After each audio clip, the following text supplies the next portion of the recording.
Со Драги Змјанац, председател на првата детска амбасада Медјаши. Добро вечер. Добро вечер, и среќен светски ден на слобода на медиумите, а тоа ми обезбедува и слобода на говор и изразување на ставови поврзани со проблемите кои ќе ги анализираме и дискутираме денес. Ви благодарам. Точно правата на децата, благосостојбата на децата е ваша основна дејност во првата детска амбасада Медјаши, но понизува меѓуврстнички насилства и тоа на деца од основно образование. Значи, во Ново Лисиче, Центар, Козле, Чаир, последниот случај со физичко, ментално дури насилство врз дете во Ѓорче Петров, мислам дека некако преличашата на јавноста. Запознати сте со случајот. Што е причина за едно такво однесување на деца, на ученици во основно? Прво, самите наши податоци говорат, еве, Ало Бушевко телефона за деца и млади кој е дежурен, 24/7, дека 70% од девувањата се поврзани со меѓуврстничко насилство.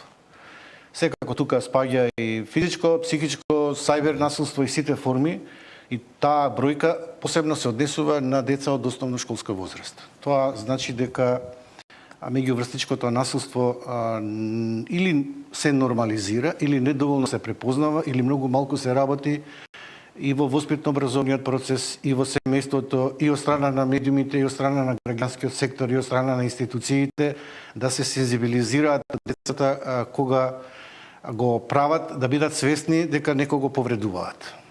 Ние имавме една кампања порано, изборовите може да повредат, сакајќи да им кажеме и да ги сензибилизираме децата дека во таа детска возраст посебно се многу ранливи и секоја повреда може да остави и големи последици.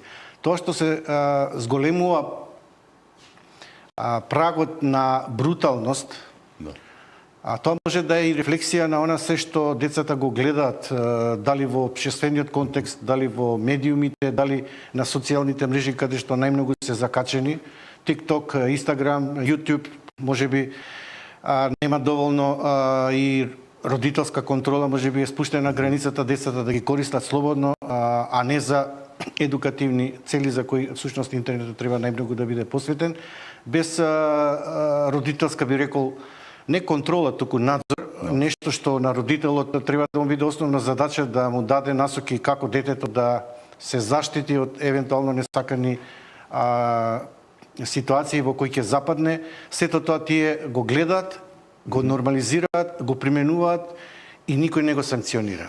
Спомнавте бруталноста. Токму просто беше многу тешко во медиумите и да се изговорат зборовите на бруталноста што беше употребена кон ова девојче. Сега приведени на разговор, нели, беа повикани 14 лица дури. Меѓу нив и родителите. Министерот за внатрешни работи вели има и родители на ученичките вклучени во случајот.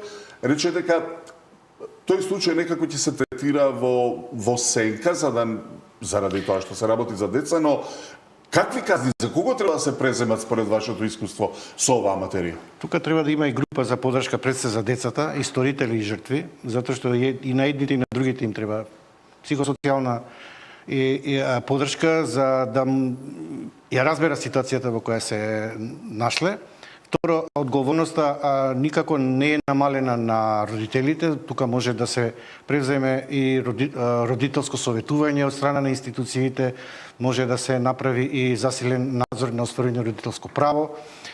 Дури може да има и прекршечно и кривично, зависи што ќе утврди истрагата, но не забораваме дека тие деца се нечии ученици. Исто така има тука можност, би рекол, контролен, каде што воспитно-образовните кадри треба да ги едуцираат децата и да ги сензибилизираат за врстничкото насилство и за опасностите од користење на социјалните мрежи.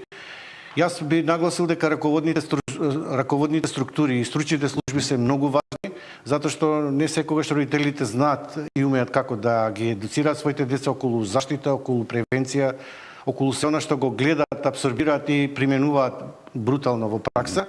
И уште би рекол дека дури и Министерството за образование и наука и самиот градоначелник на тоа училиште, бидејќи раководните структури ги поставаат и градоначалниците, треба да преземат мерки кои луѓе работат со нашите деца. Значи, Оние форми на целодневна настава, на воншколски активности, на спортски активности, на активности во природа. Таму да се следат и да се лоцираат кој како Не, се туку да има такви форми за децата да не бидат премногу присутни на социјалните мрежи. Јас не велам да се ограничат социјалните мрежи, Но ќе ве прашам после ставот тие за се тоа. алатка за описменување, доописменување, информирање и тоа е всушност дигитален простор кај што децата се чувствуваат можеби и комотно за меѓусебна комуникација, но некој треба да ги насочи за опасностите кои демнеа, дали од фишинг, од груминг. Так, но видете, има и случаеве, вчера ми западна во око, на социјалните мрежи овој викенд циркулира едно сведоштво за пијани малолетници кои со ножеви им се заканувале на своите врсници и на патниците во автобус на ЈСП од Водно до центарот. Па, од кале волкава агресија? Јас се обидувам да родителите... се обидам да бидам внимателен, да не употребувам зборови кои можеби ќе бидат премногу груби, но она се што го прават децата е рефлексија на се она што се случува во општеството, би рекол една патологија и ние сме некогаш и неми сведоци. Секоја регулатива во однос на санкција, казни и така натаму изразува немок на нашето присуство со децата. Дали родителско присуство, дали образовно присуство, дали присуство на системот, едноставно децата се препуштени сами на себе и го употребуваат, односно го злоупотребуваат тој простор и не треба толку да им се лутиме, затоа што треба да се сочиме сами со себе што правиме ние за тие појави на агресија. Некогаш агресијата ја применуваат и за да привлечат внимание, да бидат видени, познати, дури прават шоу од булингот со намерно закажување на одредено место каде што со самото снимање и постирање на жртвата ќе се етикетира, ќе се дисеминира во социјалните медиуми и тоа ќе се сними. И тоа го нормализираат. И зборовите дури погрешни ги нормализираат. Значи, ние имаме, би рекол, еден воспитно-образовен дефект и многу често лично говорам дека кога ги праќаме ние децата во училиште, сакаме да има безбедно училиште, безбедно училиште. Има впечаток, господин Збијанац, дека најлесно им е на родителите да кажат, добро, во училиштето нека се грижат за тоа. Меѓутоа, взаимна одговорност. Значи, во овој случај што го кажавте со Ѓорче, треба некој да сноси некоја одговорност. Да се истрагата да утврди кој е одговорен и согласно секое отсуство на одговорност и превземање на одговорност и несанкционирање се повторуваат делата и тоа е проблем. Децата, повторно ќе кажам, посебно во ерата на COVID, кога имаше масовно користење на интернетот за онлайн настава, тие веќе се навикнати на дигиталниот простор. Тој простор им е нив како гаранција на основна елементарна комуникација. Само треба да се дадат насоки како да го користат, во која временска рамка да се лимитира, да има некој тип на посебно на возрастна родителска контрола или надзор, не дека родителот не му верува на детето, туку напротив сака да го заштити од евентуални предатори. Сега тој интернет простор, спомнавте еве предатори, многу често се користи за овие фрапантни податоци што излегува во периодот од 2020-2024 евидентирани 508 случаи на сексуална злоупотреба. И тоа 1/3 деца под 15 години. Само во 2025 од Народниот правобранител се податоците регистрирани се уште 96 деца жртви на сексуална злоупотреба, вкупниот број 6-годишен период 604. Што далат вашите податоци?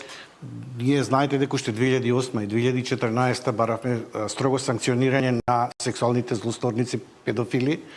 Ако детето е под 14 години, а сторителот е над 5 години постар и повеќе, баравме максимални казни затвори. Среќа законодавецот и собранието го убедивме да се досудат тие 15 години казна и ние дури тие високи казни ги сметаме не за репресивни, за превентивни, затоа што за едноставно луѓето со психичко расстройство, односно педофил кој не може да го контролира нагонот или либидото, нема сигурен третман за ресоциализација. Стручните луѓе ќе кажат има некоја бихевиорална когнитивна метода, но тој кој ќе излезе на слобода најчесто го повторува делото, се рецидивисти во повеќе од 70% случаеви, а што е уште полошо се познаници на децата, најблиските и тие ги користат тие комуникации и тие канали и многу често тие случаеви кои се откриени се 1:5, 1:, можеби и повеќе. Да, проценките секој петто дете дека е жртва. Така. И многу е важно да се говори за тоа, дури и овој модел што го заговараме, Барнахаус модел, каде што ако посебно за децата жртви на сексуална злоупотреба, кога се прави интервју, треба да биде на едно место така наречена детска соба која ќе биде прилагодена и за форензичари, и за полиција, и за јавно обвинителство, и за социјални служби, и психолог, и медицински тим, да се направи увид и тоа да биде аудио видео снимка која ќе служи на главниот претрес на судот, да не се дозволува како во минатото на главен претрес сторителот со детето жртва да сведочи. Има два моменти овде кои што се интересни. Едно време беше актуелно законско регулирање на ваква материја, на вакви злосторства со хемиска кастрација на педофили. Кој е вашиот став за тоа? Нашиот став е познат. Така наречена медикаментно-фармаколошка терапија, хемиска кастрација за рецидивисти треба да биде задолжителна. Законодавецот предвиде доброволна казна, затвор, доброволна хемиска кастрација за замена за доживотна казна. Ние успеавме за рецидивистите да обезбедиме доживотна казна затвор и тоа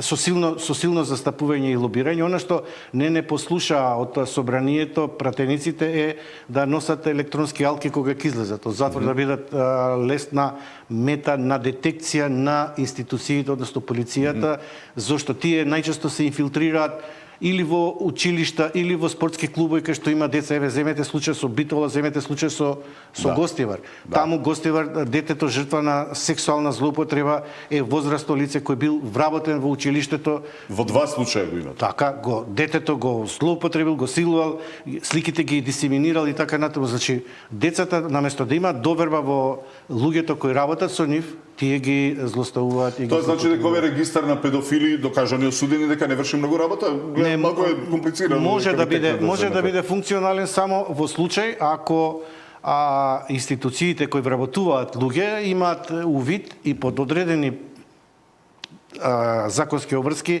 го наблюдуваат, го следат и вработуваат. Но повторно ќе кажам, тоа се луѓе кои се веќе осудени. И за нив и може да имаме увид. Но што за оние кои не се пријавени, не се осудени и се на слобода, а може да го повторат делот? Како да се превенира? Да. Што треба генерално вака кога ќе размислам на ова поле да се смени во системот, во казнената политика, па и во социолошко, психолошкото влијание и советување, за да се смени таквото девијантно однесување на возрастните, на педофилите, а и кај децата да се штитат повеќе и да бидат поискрени према родителите. Знаете, децата од голема љубопитност откриват и своји лични податоци и своји фотографии. Затоа грумингот е опасен, бидејќи тој од другата страна ние не знаеме кој тој може да е возрастен човек кој се обидува да ја стекне довербата и наклонетоста на детето и детето му се доверува. И затоа во такви ситуации треба децата веднаш да алармираат до најблиските, дека некој праќа непријатни содржини, дека бара средба и така натаму, зашто може да биде катастрофално тоа, би рекол, онлайн додворување кое најчесто завршува и трагично и по детето жртва. И во ова меѓуврсничкото насилство, па еве и во сексуалната злоупотреба, некако социјалните мрежи всушност се или причина или последица желба да се експонираат, нели, ваквите настани, или пак служат како за запознавање првично со скриени идентитети. Па оттаму, мислам, Македонија е една од ретките земји, веќе станува една од ретките земји која што не го спречила или не го ограничила користењето на социјалните мрежи кај деца, најчесто обично 15 годишна возраст. Веќе начнавте, кој е вашиот став? Има предности и недостатоци. Предности е што единствен простор кај што децата го имаат да комуницираат со своето другарче е онлайн, бидејќи многу малку се на улица или во спортски клубови, настани и така натаму, и ако им го ограничиме тој простор, тие може да најдат друга платформа, друг простор каде што не ќе имаме можност да ги контролираме. А проблемот не е законодавецот, ако го ограничи по возраст или или со алгоритми, или со возраст, или со некаков начин на родителска контрола, му даде насока дека детето има, еве во Словенија, Шпанија, Грција и други некои земји заговараат да се забрани користење на социјални мрежи под 16 години.